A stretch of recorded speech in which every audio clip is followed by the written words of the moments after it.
Good morning student, myself Seema Mishra from Shiv Jyoti educational group Kota. बच्चों, आज हम अपने वसंत भाग 1 से पाठ 15 नौकर पढ़ने जा रहे हैं। तो बच्चों, हम पढ़ने जा रहे हैं पाठ 15 नौकर। ये जो पाठ है ये गांधी जी के बारे में है बच्चों। इसमें किस तरीके से गांधी जी के जीवन के बारे में बताया है, वो किस तरीके से काम को स्वयं करने का महत्व देते थे कि काम किसी और पे ना डालकर हर काम को करने की अपने आप में क्षमता रखनी चाहिए। तो यहाँ बताया है बच्चों, आश्रम में गांधी कई ऐसे काम भी करते थे जिन्हें आमतौर पर नौकर चाकर करते हैं, यानी जो काम हम नौकर चाकर से करवा सकते हैं वो काम भी वो करते थे। जिस जमाने में वे बैरिस्ट्री से हजारों रुपए कमाते थे, बैरिस्ट्री का यहाँ मतलब है बच्चों वकालत, वकील होते हैं वैसे ही वकालत, यानी कि वो वकील थे और वकालत करके हजारों रुपए कमाते थे। उस समय भी वे प्रतिदिन सुबह अपने हाथ से चक्की पर आटा पीसा करते थे। इतने बड़े वकील होने के बाद भी वे सुबह उठकर अपने हाथ से, पहले के समय में इलेक्ट्रिक चक्कियाँ नहीं होती थी तो घट्टी जो होती थी उस पे गेहूँ पीसा जाता था, या सभी चीज़ें जो और भी चीज़ें हैं पीसने का काम उसी पे किया जाता था।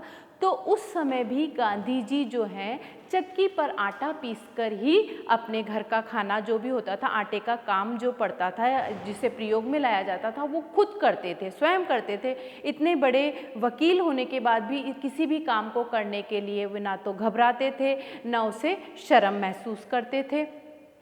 चक्की चलाने में कस्तूरबा और उनके लड़के भी हाथ बटाते थे और उस काम में कस्तूरबा जो उनकी पत्नी थी और उनके बच्चे भी उनका हाथ बटाते थे। बच्चों, यहीं पर आप इंटरनल क्वेश्चन नंबर 1 लिखेंगे, आप ऊपर ही ऊपर लिख लीजिए, गांधी जी प्रतिदिन क्या काम करते थे। तो उत्तर मिल गया हमें, चक्की पर आटा पीसा करते थे। तो ये इंटरनल क्वेश्चन नंबर 1 का उत्तर है। आगे बढ़ते हैं बच्चों। इस प्रकार घर में रोटी बनाने के लिए महीन मतलब बारीक और मोटा आटा वे खुद पीस लेते थे।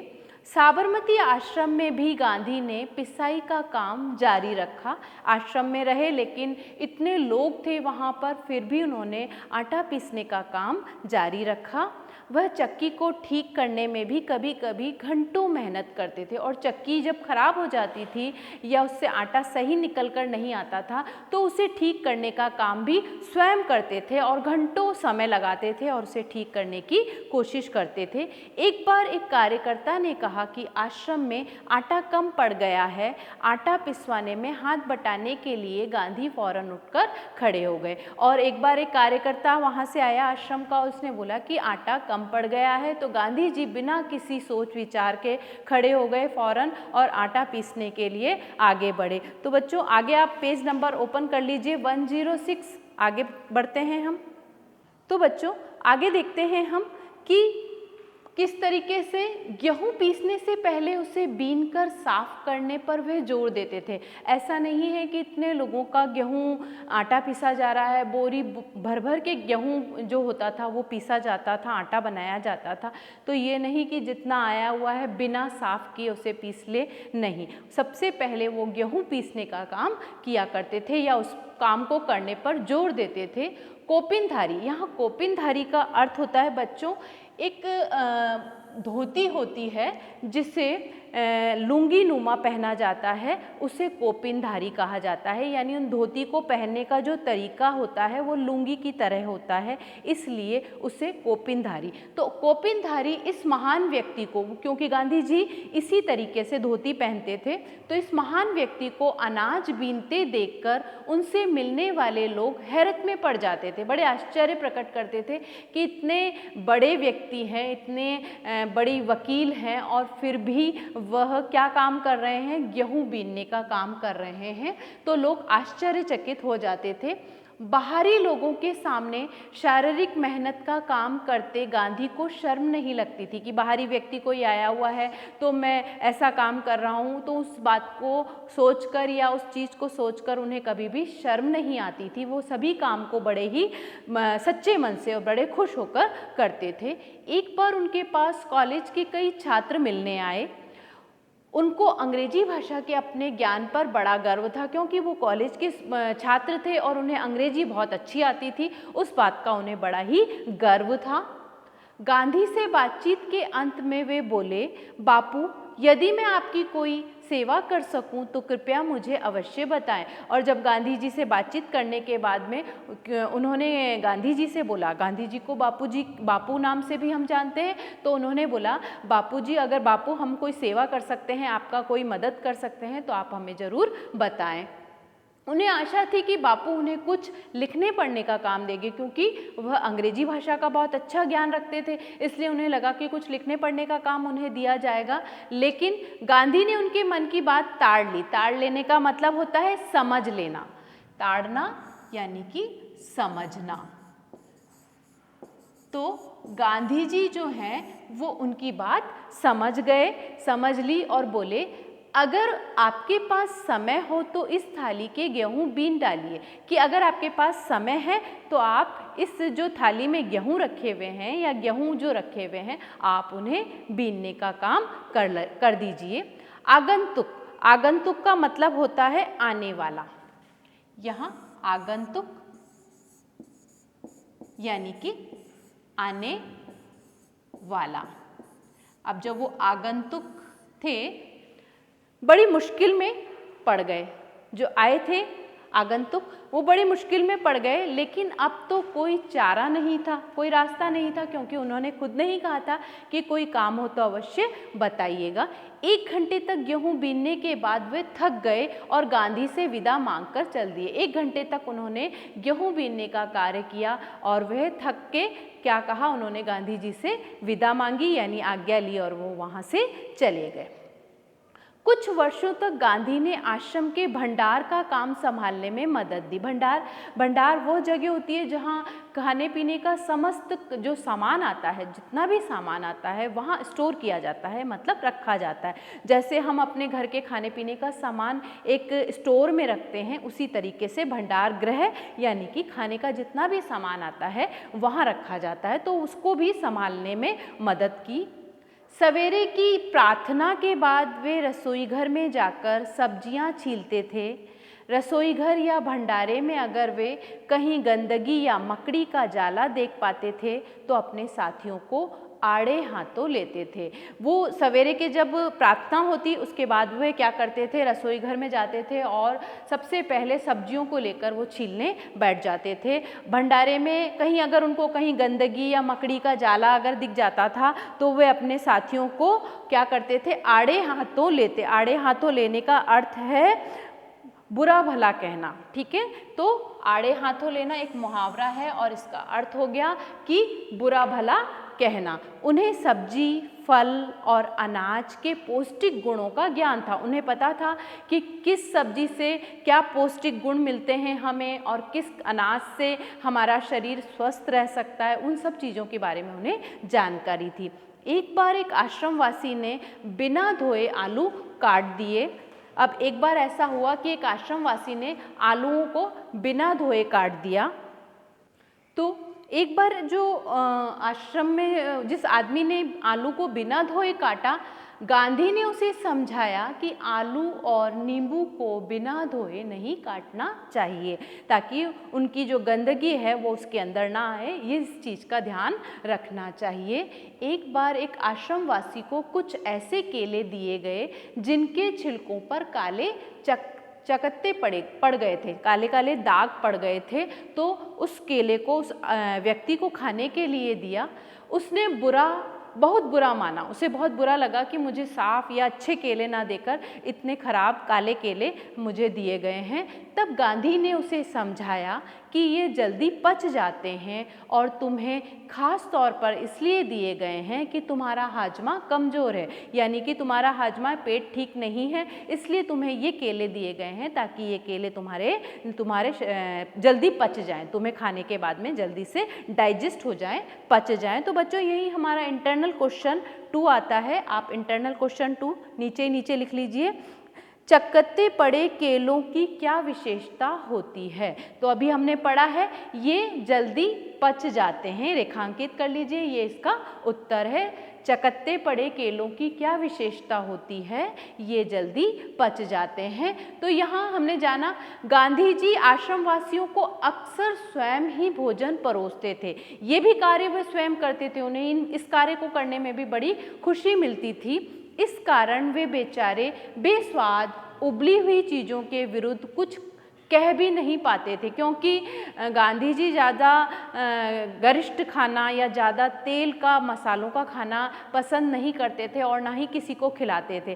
तो वह खाना भी कौन सा बनाते थे, ज़्यादातर उबला हुआ, जो बॉयल हुआ होता है वही सब्जियों का प्रयोग करते थे और खाना स्वयं परोसते थे। इसलिए कोई उसमें फेरबदल भी नहीं कर सकता, कोई बदलाव भी नहीं कर सकता था। लेकिन बेस्वाद होती थी वो सब्जियां, लेकिन कोई उस पर आपत्ति नहीं उठाता था।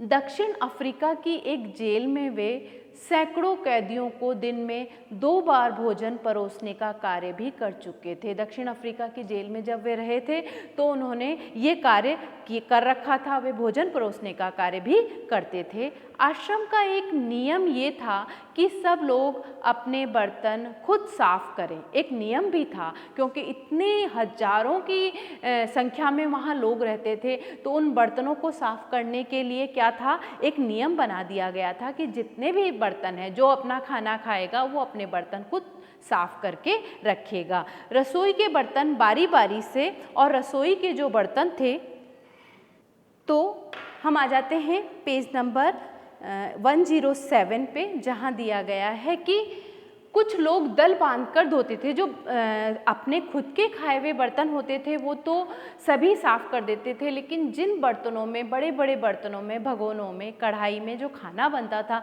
उन बर्तनों को क्या कर रखा था, एक दल, ग्रुप बना रखा था 15-20 लोगों का। उन्हें बारी बारी से उन बर्तनों को साफ करने को कहा जाता था। एक दिन गांधी ने बड़े बड़े पतीलों को खुद साफ करने का काम अपने ऊपर लिया, और एक दिन गांधी जी ने बड़े बड़े जो भगोने थे, पतीले यानी वो बड़े बड़े भगोने जो होते हैं जहाँ जिस पे खाना बनता था, उन्हें खुद साफ करने का क्या किया, निश्चय किया, या उन्हें साफ करने लगे। इन पतीलों की पैंदी, पैंदी का मतलब होता है बिल्कुल नीचे के साइड में, पैंदी में खूब कालिक, कालिक का मतलब होता है बच्चों काला हो जाना। जब पहले के समय में जो खाना बनता था वो चूल्हे पे बनाया जाता था, और चूल्हे पे बनने के कारण बर्तन जो हैं वो क्या हो जाते थे, काले हो जाते थे, और नीचे खासकर उनका जो पैंदा होता है बिल्कुल बॉटम साइड, वो बिल्कुल काला हो जाता था, जिसे हम कालिक बोलते हैं। खूब कालिक लगी थी। राख भरे हाथों से वे एक पतीले को खूब जोर जोर से रगड़ने में लगे हुए थे। राख भरे हुए थे और राख से ही पहले बर्तन धोए जाते थे, तो उसे बहुत रगड़ने की कोशिश कर रहे थे। तभी कस्तूरबा वहाँ आ गई। कस्तूरबा कौन है? कस्तूरबा उनकी पत्नी थी, वो वहाँ आ गई। उन्होंने पतीले को पकड़ लिया और बोली, यह काम आपका नहीं है, कि ये काम आपका नहीं है, जिसका काम है उन्हें ही करने दीजिए। इसे करने को और भी बहुत से लोग हैं, इस काम को करने वाले बहुत सारे लोग हैं।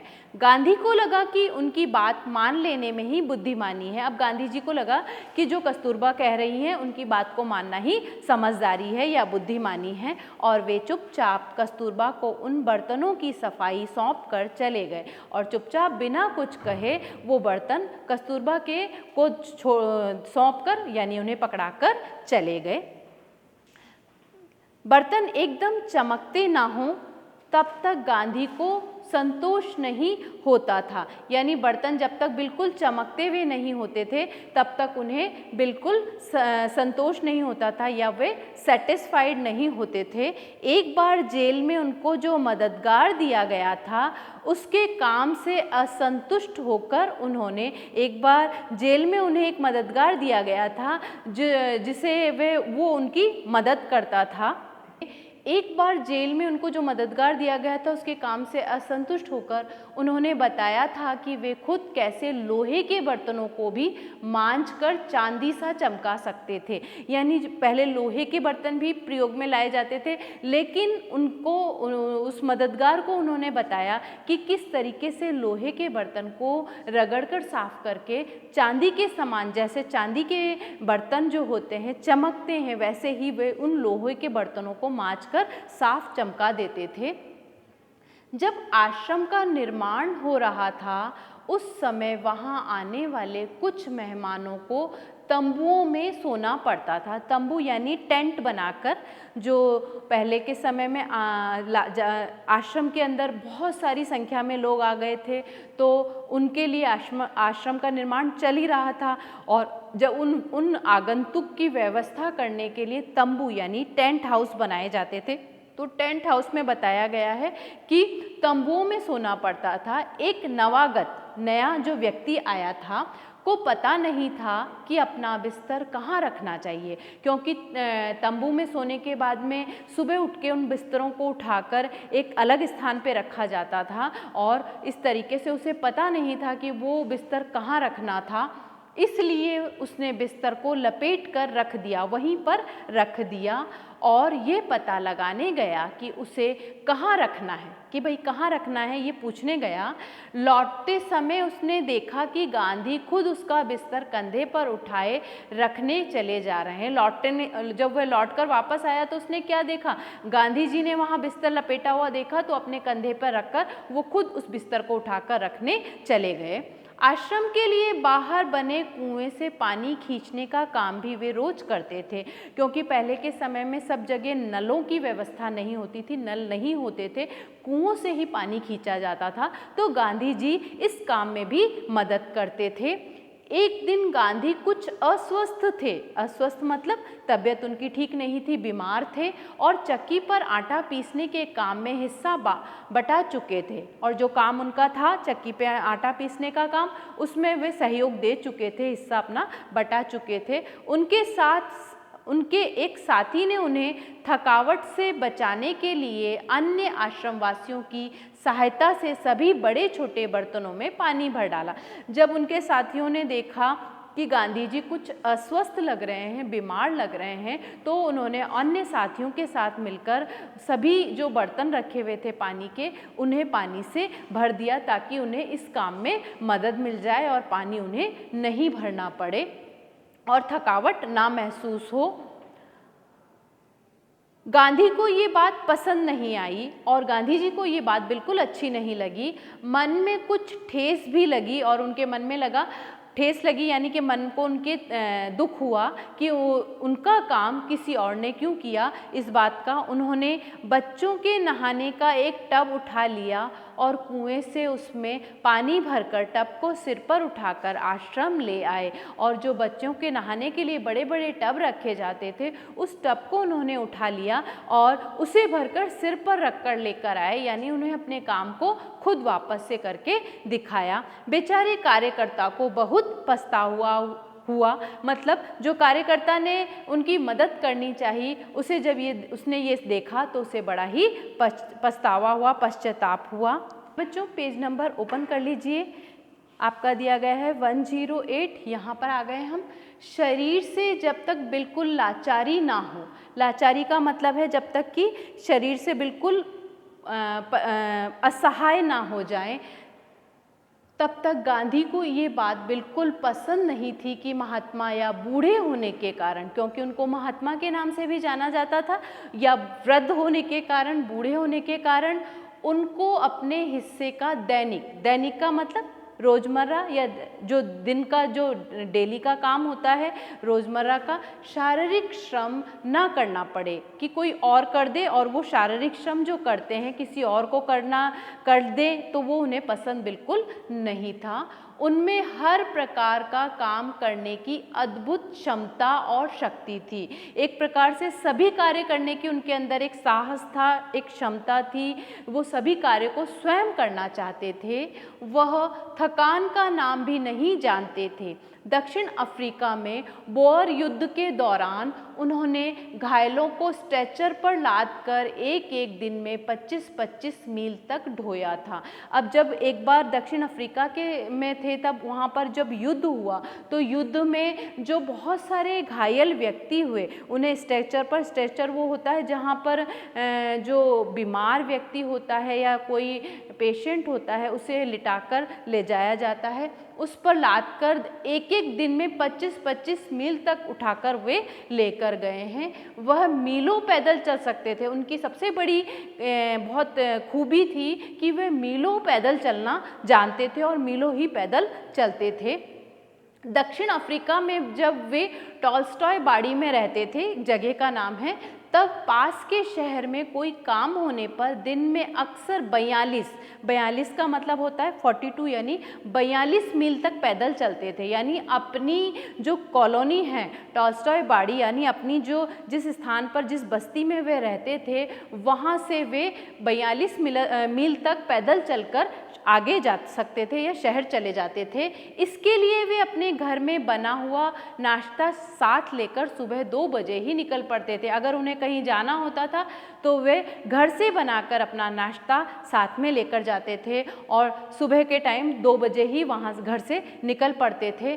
शहर में खरीदारी करते और शाम होते होते वापस फार्म पर लौट आते थे और ये सारा कार्य करके अपने शहर में जाने के बाद उनको जो भी कार्य होता था वो पूरा करने के बाद शाम होते होते वो वापस लौट आते थे। उनके अन्य साथी भी उनके इस उदाहरण का खुशी खुशी अनुकरण करते थे। जो उनके अन्य साथी होते थे वो भी उनकी इस बात को खुशी खुशी अनुकरण करना यानी उसको फॉलो करते थे, उसको अपनाते थे।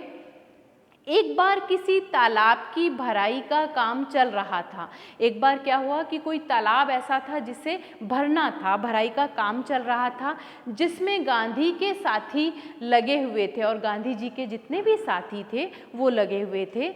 एक सुबह काम खत्म करके वे लोग फावड़े, कुदाल और टोकरियां लिए जब वापस लौटे तो देखते हैं कि गांधी ने उनके लिए तश्तरियों में नाश्ते के लिए फल आदि तैयार करके रखे हैं। जब उनके साथी ये सभी सामान लेकर गए थे और वापस लौटे तो उन्होंने क्या देखा, गांधी जी ने उनके लिए प्लेटों में, तश्तरियों का यहाँ मतलब है प्लेट, जो हम खाने के लिए प्लेट यूज़ करते हैं, थालियाँ जो होती है या प्लेट नाश्ते के लिए प्रयोग में लेते हैं, ये तश्तरियों में उन्होंने क्या किया, सभी फलों को काट के रखा था। एक साथी ने पूछा, आपने हम लोगों के लिए ये सब कष्ट क्यों किया, कि ये आपने क्यों किया कि हम सब लोगों के लिए आपने इतना सारा जो फल है वो काट के क्यों रखे? क्या ये उचित है कि हम आपसे सेवा करवाएं, कि ये सही है कि हम आपसे सेवा करवाएं? आप इतने बड़े व्यक्ति हैं और आपने हमारे लिए ये सब काम किया है। गांधी ने मुस्कुराकर उत्तर दिया, गांधी ने हंसते हुए उत्तर दिया, क्यों नहीं, मैं जानता था कि तुम लोग थके मांदे लौटोगे तुम्हारा नाश्ता तैयार करने के लिए, कि मैं जानता था कि तुम थके मांदे वहाँ से लौटोगे तो तुम्हारा नाश्ता तैयार करने के लिए। तो गांधी जी कह रहे हैं कि तुम थके मांदे लौटोगे, तुम्हारा नाश्ता तैयार करने के लिए मेरे पास खाली समय था, कि मैं घर पे बैठा था, आश्रम में ही हूँ, तो मैं तुम्हारा नाश्ता तैयार करने के लिए खाली समय होने के कारण मैंने उन्हें क्या किया, फलों को काट के रख दिया। दक्षिण अफ्रीका में रहने वाले भारतीयों के जाने माने नेता के रूप में गांधी भारतीय प्रवासियों की मांगों को ब्रिटिश सरकार के सामने रखने के लिए एक बार लंदन गए। अब जब दक्षिण अफ्रीका में रहने वाले जो भारतीय लोग थे उनकी मांगों को रखने के लिए एक बार गांधी जी लंदन गए। वहाँ उन्हें भारतीय छात्रों ने एक शाकाहारी भोज में निमंत्रित किया। शाकाहारी यानी वेजिटेरियन खाने पे उन्होंने वहाँ के जो भारतीय छात्र थे उन्हें भोजन पे आमंत्रित किया या निमंत्रण दिया। छात्रों ने इस अवसर के लिए स्वयं ही शाकाहारी भोजन तैयार करने का निश्चय किया था और छात्रों ने ये निश्चय किया था कि हम सब आपस में मिलकर ही उनके लिए भोजन बनाएंगे। तीसरे पहर 2 बजे एक दुबला पतला और छरहरा आदमी आकर उनमें शामिल हो गया। अब 2 बजे का टाइम था जिसे तीसरे पहर के नाम से भी जाना जाता है। तो वहाँ पर एक दुबला पतला, बहुत ही पतला सा है, छरहरा मतलब लंबा सा एक आदमी आकर उनके जो काम कर रहे थे छात्रों में शामिल हो गया और तश्तरियाँ धोने यानी प्लेट्स धोने का, सब्जी साफ करने और अन्य छुटपुट काम करने में उनकी मदद करने लगा और जो छोटे मोटे काम थे करने में उनकी मदद करने लगे। बाद में छात्रों का नेता वहां आया तो क्या देखता है कि वह दुबला पतला आदमी और कोई नहीं उस शाम को भोज पर निमंत्रित उनके सम्मानित अतिथि गांधी थे। यानी जो गांधी जी थे वही उनकी जो छात्रों के काम करने की जगह थी वहाँ पहुँच गए और खुद ने भी ये सभी काम किया, क्योंकि उन्हें कोई और पहचानता नहीं था। गांधी सिर्फ वहाँ जो छात्रों के नेता थे वो पहुँचे तो उसने पहचाना कि जिन्हें हमने निमंत्रित किया है वही आके हमारे काम में मदद कर रहे हैं। गांधी दूसरों से काम लेने में बहुत सख्त थे, यानी बहुत ही सख्त थे। कानून जो काम होता था वो दूसरों से बराबर काम करवाते थे, लेकिन अपने लिए दूसरों से काम कराना उन्हें नापसंद था कि अपने लिए किसी और से वे काम नहीं कराते थे। एक बार एक राजनीतिक सम्मेलन से गांधी जब अपने डेरे पर लौटे तो एक बार एक राजनीतिक सम्मेलन में गए और वह अपने डेरे पर लौटे तो उन्होंने रात हो गई थी, यानी कि जब अपने डेरे पर जिस स्थान पर वो ठहरे हुए थे वहाँ लौटे तो रात हो गई थी। सोने से पहले वे अपने कमरे का फर्श बुहार रहे थे, सफाई कर रहे थे। उस समय रात के 10 बजे थे। एक कार्यकर्ता ने दौड़कर गांधी के हाथ से बुहारी यानी झाड़ू ले ली। जब गांधी गांव का दौरा कर रहे होते उस समय रात को यदि लिखते समय लालटेन का तेल खत्म हो जाता तो वे चंद्रमा की रोशनी में ही पत्र पूरा कर लेना ज़्यादा पसंद करते थे कि किसी और को उस काम के लिए बुलाकर लालटेन जलाया जाता था, क्योंकि लाइट तो होती नहीं थी। तो लालटेन में तेल डालने के लिए वे किसी और से उसके लिए ना बोलकर चंद्रमा की रोशनी में ही अपना पत्र पूरा कर लिया करते थे। लेकिन सोते हुए अपने किसी थके हुए साथी को नहीं जगाते, यानी कोई सो रहा है उन्हें जगाकर अपना काम वे नहीं कराते थे। 9 आखली पद यात्रा के समय गांधी ने अपने शिविर में केवल 2 आदमियों को ही रहने की अनुमति दी। अब जब 9 आखली पद यात्रा थी तो उन्होंने सभी लोगों को मना कर दिया और उनके शिविर में सिर्फ 2 व्यक्ति ही उनके साथ वहाँ ठहरे हुए थे। इन दोनों को ये नहीं मालूम था कि खाखरा कैसे बनाया जाता है। आज आप सभी जानते हैं बाज़ार में एक रेडीमेड खाखरे मिलते हैं, रोटी होती है, तो गुजराती है ये व्यंजन और उन्हें पता नहीं था कि खाखरा कैसे बनाया जाता है। इस पर गांधी स्वयं रसोई में जा बैठे और निपुण रसोइये की तरह उन्होंने खाखरा बनाने की विधि बताई और बिल्कुल जानकार होते हैं जिस तरीके से बहुत ज्ञान होता है उस तरीके से उन्होंने खाखरा बनाने की विधि बताई। उस समय गांधी की अवस्था 78 वर्ष की थी, यानी वे 78 ईयर्स के थे जब उन्होंने इस काम को किया।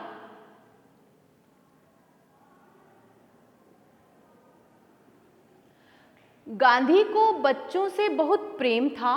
अपने बच्चों के जन्म के 2 माह बाद भी उन्होंने कभी किसी दाई को बच्चे की देखभाल के लिए नहीं रखा। गांधी जी अपने बच्चों से बहुत प्रेम करते थे और उन्हें बच्चों से बहुत प्रेम था, लेकिन देखभाल के लिए उन्होंने कभी किसी आया को नहीं रखा। वे मानते थे कि बच्चे के विकास के लिए माँ बाप का प्यार और उनकी देखभाल अनिवार्य है। अनिवार्य होने का मतलब है जरूरी है। तो यहाँ आ जाएगा कि जरूरी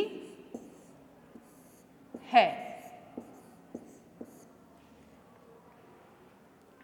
वे माँ की तरह बच्चों की देखभाल करते थे, खिला पिला और बहला सकते थे। एक बार दक्षिण अफ्रीका में जेल से छूटने के बाद घर लौटने पर उन्होंने देखा कि उनके मित्र की पत्नी श्रीमती पोलक बहुत ही दुबली और कमज़ोर हो गई हैं।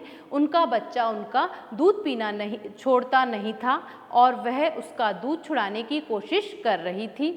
बच्चा उन्हें चैन नहीं लेने देता था और रो रो कर उन्हें जगाए रखता था। गांधी जिस दिन लौटे उसी रात से उन्होंने बच्चे की देखभाल का काम अपने हाथों में ले लिया। सारे दिन बड़ी मेहनत करने सभाओं में भाषण देने के बाद 4 मील पैदल चलकर गांधी कभी कभी रात को 1 बजे घर पहुंचते थे और बच्चे को श्रीमती पोलक के बिस्तर पर से उठाकर अपने बिस्तर पर लिटा लेते थे। यानी पोलक, जो श्रीमती पोलक थी, उनके जो बच्चे को उठाकर अपने पास लिटा लेते थे।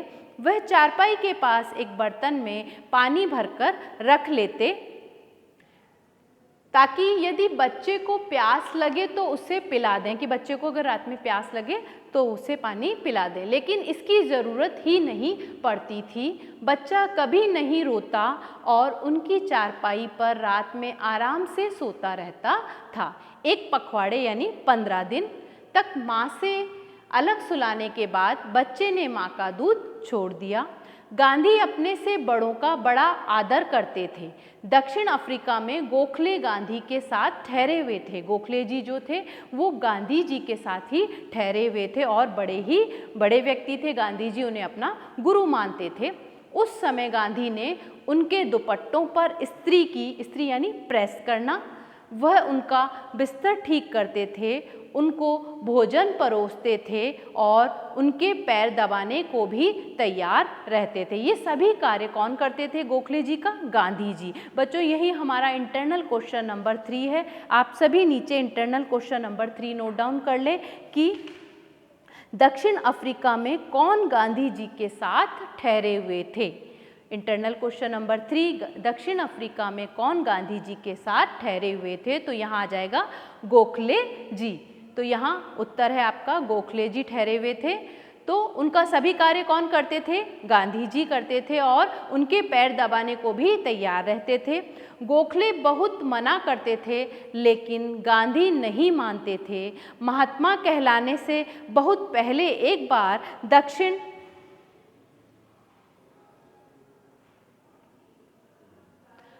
अफ्रीका से भारत आने पर गांधी कांग्रेस के अधिवेशन में गए। जब वो महात्मा बने उससे बहुत पहले की बात है कि जब वे एक बार गांधी जी कांग्रेस के अधिवेशन में, यानी एक मीटिंग अधिवेशन हुआ था, उसमें गए। वहाँ उन्होंने गंदे पैखाने साफ़ किए यानी टॉयलेट साफ़ किए और बाद में उन्होंने एक बड़े कांग्रेसी नेता से पूछा, और बाद में वे वहाँ जाकर एक कांग्रेसी नेता से उन्होंने पूछा कि मैं आपकी क्या सेवा कर सकता हूँ, क्या मदद कर सकता हूँ। नेता ने कहा, मेरे पास बहुत से पत्र इकट्ठे हो गए हैं जिनका जवाब देना है। मेरे पास कोई कारकुन नहीं है। कारकुन का अर्थ होता है काम करने वाला। तो कोई कारकुन नहीं है, तो इसका अर्थ हुआ बच्चों कि काम करने वाला।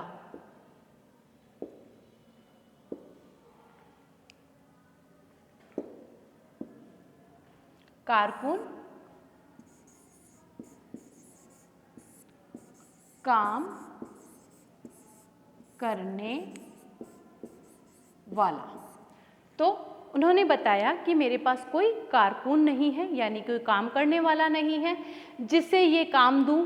क्या तुम ये काम करने को तैयार हो? गांधी ने कहा, जरूर, मैं ऐसा कोई भी काम करने को तैयार हूँ जो मेरी सामर्थ्य से बाहर ना हो, यानी मेरी शक्ति से बाहर ना हो। मैं वो सभी कार्य कर सकता हूँ। ये काम उन्होंने थोड़े ही समय में समाप्त कर डाला और इसके बाद उन्होंने उन नेता की कमीज के बटन आदि लगाने और उनकी अन्य सेवा का काम खुशी से किया, और जिनकी कमीज यानी शर्ट के बटन टूट गए थे वो भी उन्होंने लगा दिए, और ये सभी काम उन्होंने बड़ी खुशी से किया। जब कभी आश्रम में किसी सहायक को रखने की आवश्यकता होती थी तब गांधी किसी हरिजन को रखने का आग्रह करते थे। उनका कहना था, नौकरों को हमें वेतनभोगी मजदूर नहीं, अपने भाई के समान मानना चाहिए, कि सिर्फ हमें उन्हें वेतन यानी कि सिर्फ सैलरी देने वाला ही नहीं समझना चाहिए। अपने भाई के समान उन्हें क्या देना चाहिए? मान सम्मान देना चाहिए। इससे कुछ कठिनाई हो सकती है, कुछ चोरियां हो सकती हैं, फिर भी हमारी कोशिश सर्वथा निष्फल नहीं जाएगी, कि कुछ परेशानियां आ सकती हैं, कहीं कुछ गलत चोरियां भी हो सकती हैं, लेकिन इससे हमारा क्या है? कुछ नुकसान ज़रूर होगा, लेकिन जो हम कार्य करेंगे उसका कहीं ना कहीं फल ज़रूर हमें मिलेगा। उन्हें ये मालूम ही न था कि किसी को नौकर की भांति कैसे रखें। वे किसी भी व्यक्ति को नौकर नहीं समझते थे। एक बार भारत की जेल में उनके कई साथी कैदियों को उनकी सेवा टहल का काम सौंपा गया। एक बार भारत में जब वो जेल में बंद थे तो उनके कई साथियों को उनकी सेवा करने के लिए, उनके काम करने के लिए रखा गया या काम सौंपा गया। एक आदमी उनके फल धोता या काटता, दूसरा बकरियों को धूता, यानी बकरी रखी गई थी जिसका दूध निकाला जाता था, धूता। तीसरा उनके निजी नौकर की तरह काम करता, जो पर्सनल होता है, वो जो भी उनका काम होता था वो करता। और चौथा उनका पैखाने की सफाई करता, पैखाना यानी कि टॉयलेट साफ करता था। एक ब्राह्मण कैदी उनके बर्तन धोता था और 2 गोरे यूरोपियन प्रतिदिन उनकी चारपाई बाहर निकालते थे। इतने व्यक्ति थे जो कार्यकर्ता थे, लेकिन वह सभी उनकी मदद करते थे। गांधी ने देखा कि इंग्लैंड में ऊंचे घरानों में घरेलू नौकरों को परिवार का आदमी माना जाता था। कि गांधी जी ने देखा कि इंग्लैंड में जब इंग्लैंड में गए, वहाँ पर उन्होंने देखा कि जो नौकर होते हैं उन्हें घर के सदस्य के समान ही समझा जाता था। एक बार एक अंग्रेज के घर से विदा लेते समय उन्हें ये देखकर खुशी हुई कि घरेलू नौकरों को उनसे परिचय नौकरों की तरह नहीं बल्कि परिवार के सदस्य के समान कराया गया। कि घर में जो नौकर काम कर रहा है उसे नौकर नहीं समझा जाता था, एक परिवार का सदस्य समझकर उसका भी परिचय यानी कि उसे भी मिलाया जाता है। एक बार एक भारतीय सज्जन के यहाँ काफ़ी दिनों तक ठहरने के बाद गांधी जब चलने लगे तब उस घर के नौकरों से उन्होंने विदा ली और कहा, जब वे अपने किसी मित्र के यहाँ ठहरे हुए थे, भारतीय सज्जन व्यक्ति के यहाँ, तो जब वे वहाँ से चलने लगे तो वहाँ से विदा ले रहे थे और कहा, मैं कभी किसी को अपना नौकर नहीं समझता, कि मैं कभी किसी को अपना नौकर नहीं मानता हूँ, उसे भाई या बहन ही माना है। और आप लोगों को भी मैं अपना भाई समझता हूँ कि आप लोगों ने मेरी इतनी मदद की है, इसलिए मैं आपको भी अपना भाई ही समझता हूँ। आपने मेरी जो सेवा की उसका प्रतिदान देने की सामर्थ्य मुझ में नहीं है, कि उसके बदले में मैं आपको कुछ भी नहीं दे सकता। जो आपने मेरी इतनी सेवा की है उसके बदले में मैं कुछ नहीं दे सकता हूँ, लेकिन ईश्वर आपको इसका पूरा फल देगा। लेकिन ईश्वर आपको इसका पूरा फल देगा, यानी इस सेवा का पूरा, जो कहते हैं ना कि आपको पूरा उसका फल मिलेगा, वो कौन देगा? वो ईश्वर देगा, क्योंकि आपने सच्चे मन से सेवा की है। तो बच्चों, यहाँ हमने पढ़ा गांधी जी का जो पाठ है हमारा बंदोपाध्याय द्वारा लिखित, जिसमें बताया है कि गांधी जी किस तरीके से अपने काम को करते थे, अपने काम को कभी भी छोटा नहीं समझते थे और काम को करने के लिए कभी पीछे नहीं हटते थे। साथ में वे किसी को भी अपना नौकर नहीं समझते थे, सभी को अपना भाई समझकर उनसे मदद लेते थे और अपनी मदद भी देते थे। इस तरीके से इतने बड़े व्यक्ति होते हुए भी उन्होंने सच्चे मन से लोगों से प्यार किया और अपने जीवन में सभी की सेवा की। तो बच्चों, हमने ये पाठ बहुत अच्छे से पढ़ा और समझा, तो आप सबको समझ में आया होगा बच्चों। धन्यवाद।